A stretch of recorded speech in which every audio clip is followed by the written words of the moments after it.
श्रावण कृष्ण पक्ष की चतुर्दशी तिथि को सावन शिवरात्रि के नाम से जाना जाता है। शिव उपासकों के लिए ये दिन बेहद खास है। इस दिन शिव भक्त व्रत रखकर भोलेनाथ की आराधना करते हैं। लेकिन शिवरात्रि व्रत बिना इस व्रत कथा को पढ़े अधूरा माना जाता है।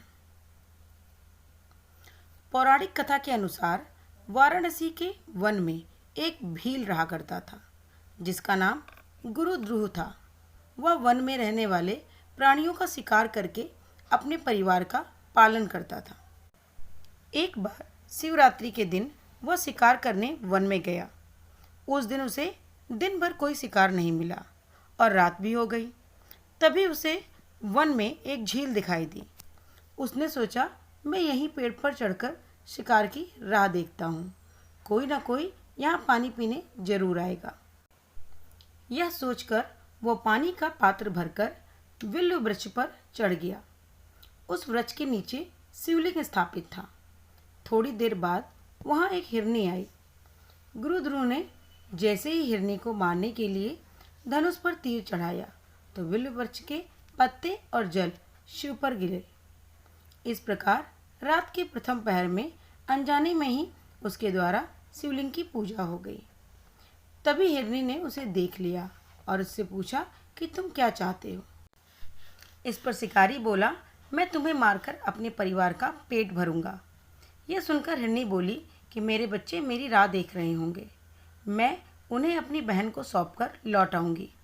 हिरनी के ऐसा कहने पर शिकारी ने उसे छोड़ दिया। थोड़ी देर बाद उस हिरनी की बहन उसे खोजते हुए झील के पास आई।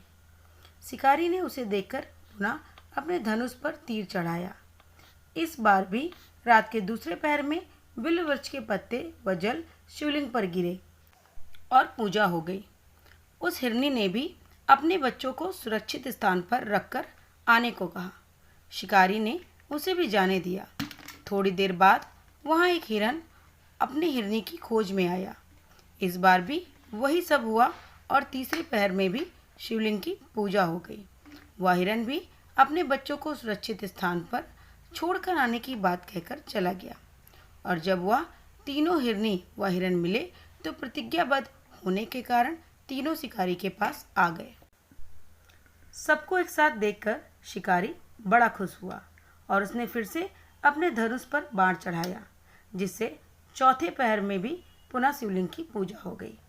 इस प्रकार गुरुद्रुह दिन भर भूखा प्यासा रहकर रात भर जागता रहा और चारों प्रहर अनजाने में उसने शिव की पूजा हो गई और शिवरात्रि का व्रत संपन्न हो गया, जिसके प्रभाव से उसके पाप तत्काल भस्म हो गए।